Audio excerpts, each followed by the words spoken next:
Chapter 541, Visitor. Sea King. Upon hearing the name to John Cotman's sequence, the first thing Klein thought of was the complete honorific name of the Lord of Storms. The King of the Skies, the Emperor of the Seas, the Lord of Calamity, the God of Storms. Sequence 3 is Sea King. Sequence 0 contains the elements of Sea Emperor, so it does match well. I wonder what Sequence 0 of the storm pathway is called. Klein looked out the window again and saw that, although the weather was still gloomy, the morning sun was up. The sound of the tide had retreated, and the rain had stopped.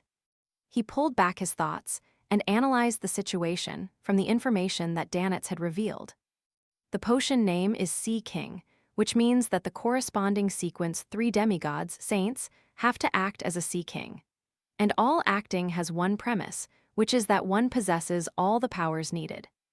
As a Sea King, he would definitely be a powerful ruler of the seas that he controls even if there's a distance limitation. He would be able to walk freely on the seabed, cause tsunamis as he wishes, raise the sea level, and control marine life. Fighting in their home ground, they're absolutely capable of suppressing all demigods of the same level.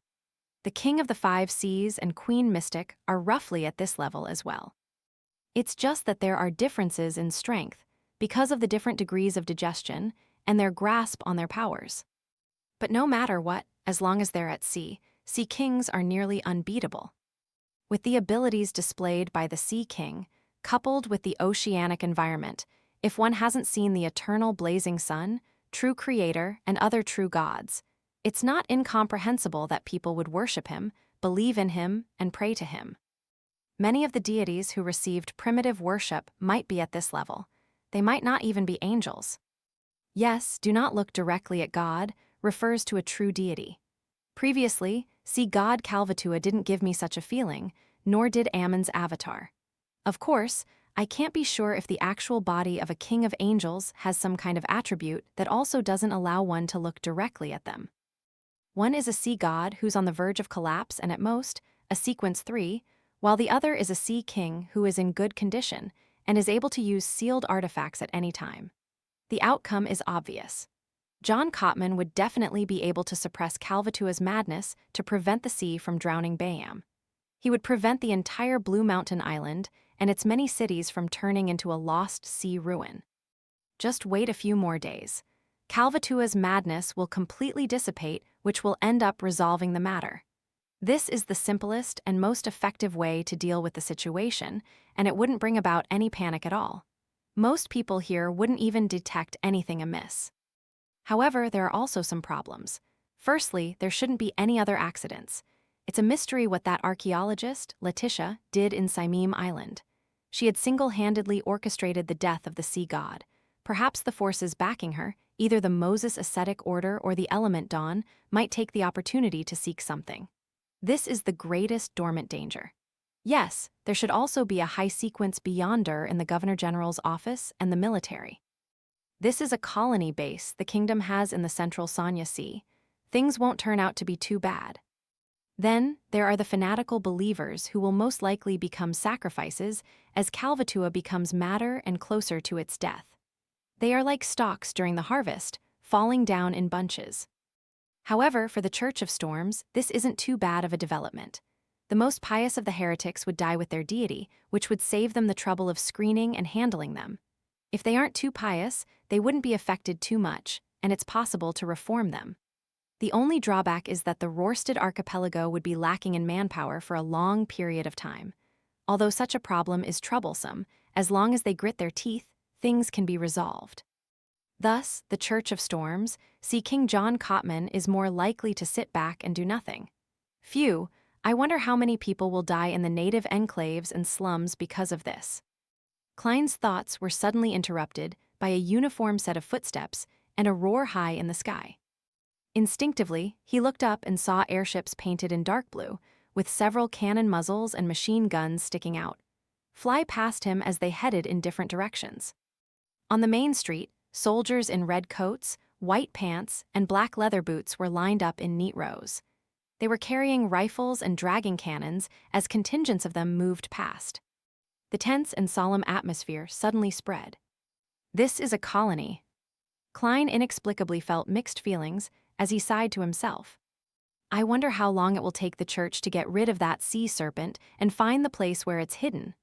That place is definitely a treasure trove with countless precious items. Danitz, whose main job was a treasure hunter, suddenly spoke, appearing both expectant and full of regret. His attitude had changed extremely quickly. He had already reduced the sea god to a sea serpent, using it as a pronoun. The church won't do anything other than keeping the matter suppressed. They'll see Calvatua perish just from waiting for a few days. Of course, members of the Church of Storms might not have that kind of patience, especially when I've heard that John Cotman's main job is being a high-ranking deacon of the mandated Punishers. It's just that with the archipelago isolated overseas, he also works part-time as a cardinal to unify his authority. Perhaps his style of doing things is more like that of a mandated Punisher. The place where Calvatua is hiding, that ruin is almost integrated into the spirit world. Finding it wouldn't be so easy. Otherwise, it wouldn't have led such an abject existence until today. At this thought, Klein suddenly had an idea. Finding the ruin where Calvatua is hiding would be very difficult to find from the real world. Since it has already perished, it's not something that can be found in a year or so, unless more accurate information is obtained. But if the search was done from the spirit world would make it even harder to pinpoint its location, but it doesn't completely lack options. Snake of Mercury Will Ossipton had once done so with the help of his folded crane. I still have no idea how to do that exactly, but that's not important. I can ask Mr. Azek. Death's domain controls part of the authority of the spirit world. The underworld, or should I say, hell, was created by Phoenix ancestor Gregrace in the spirit world. A thought flashed through Klein's mind. He took out the ancient and exquisite copper whistle, put it to his mouth, and blew into it. He believed that even if he returned to the bedroom or entered the washroom, the messenger's massive body would be discovered by Danitz, who similarly had a non-trivial spiritual perception, so he didn't avoid him. Danitz was imagining the treasures of sea god Calvatua when he suddenly felt a chill at his neck. He felt something inwardly, and he quickly activated his spirit vision before looking to the side. There, he saw white bones spewing out from the floor and flying upwards, forming a giant skeleton with an illusory head that pierced through the ceiling. The skeleton slightly lowered its head. Its two pitch-black flames at its eyes were visible even through the ceiling.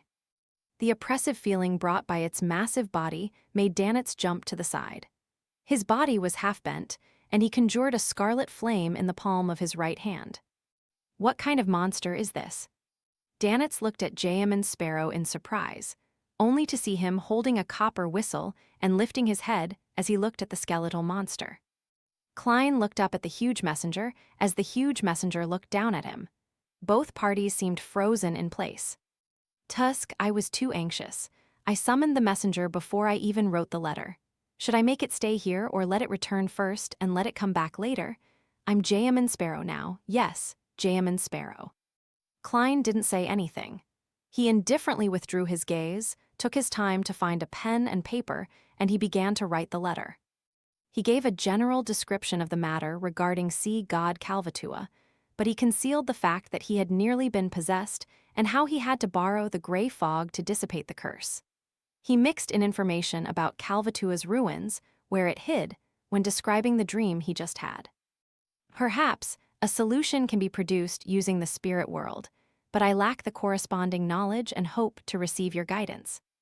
Klein folded the paper and turned to see that the messenger's hand had clenched at some point in time. He pretended not to notice anything and threw the letter up. The messenger paused for a second, then it opened its hand and caught the letter. Its body suddenly disintegrated, and its bones crumbled down, drilling into the floor. What was that? Danitz finally uttered a sound. Klein glanced at him and replied calmly, Messenger. Messenger. Danitz was stunned for a moment before understanding what he meant. Such a huge and terrifying monster is actually a messenger used for delivering letters. Indeed, there's a powerful secret organization behind Jayaman Sparrow. If I had such a messenger, everyone on the ship would envy me. It would be really, really cool. Danitz thought of how he would brag and flaunt his messenger when he returned to the ship.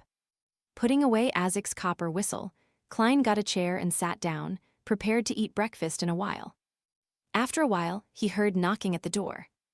Danitz warily went over, and with the help of the peephole, he noticed that the person at the door was a middle-aged man with a boat-shaped hat. "Elend, how did you find this place?" Danitz asked as he opened the door. The visitor was the captain of the White Agate, just Elend. With wrinkles at the corner of his eyes, Elend looked into the room and chuckled. "When you were checking into this hotel, you used Jayaman Sparrow's name for the registration. It's easy with a look. That's because this identity is quite proper and innocent. Besides, in the eyes of the Church of Storms, I belong to the military." Klein slowly stood up and said to Elend, "What happened?" Elend pointed outside and said, "Bayam met with an accident, but it's not a big problem. The military has joined forces with the church, and they're currently conducting a search and arrest operation throughout the city. They're searching for a few powerful beyonders who are archaeologists in name.